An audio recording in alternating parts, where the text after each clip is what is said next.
300 वर्षे वारुळात तपश्चर्या आणि अचानक प्रकटली एक तेजस्वी मूर्ती. तो क्षणच बदलून गेला इतिहास. तेच होते अक्कलकोटचे श्री स्वामी समर्थ महाराज. स्वामी समर्थांना जन्म नाही म्हणतात, मग ते प्रकट कसे झाले? हा प्रश्न आजही लाखो भक्तांच्या मनात आहे. श्री स्वामी समर्थ महाराजांना जन्म आणि मृत्यू दोन्ही नाही, मग ते प्रकटले की जन्मले? चला आपण जाणून घेऊया. श्री स्वामी समर्थ महाराज हे आंध्र प्रदेशमधील श्रीशैल्यजवळील असलेल्या कर्दळी वनात प्रकट झाले. 1459 साली श्री नृसिंह सरस्वती स्वामी महाराज यांनी आपला कार्यकाळ संपवून गाणगापूरचे निर्गुण पादुका स्थापन केल्या व त्यानंतर श्रीशैल्य यात्रेचे निमित्त साधून ते कर्दळी वनात अदृश्य झाले.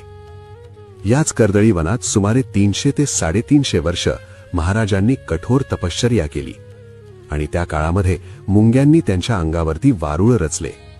एक लाकूड तोडत असताना त्याची कुऱ्हाड वारुळावरती पडली आणि त्या वारुळातून रक्त वाहू लागले आणि बघताक्षणी त्या वारुळातून आजान भाऊ तेजस्वी मूर्ती प्रकट झाली आणि तेच होते आपले अक्कलकोटचे श्री स्वामी समर्थ महाराज.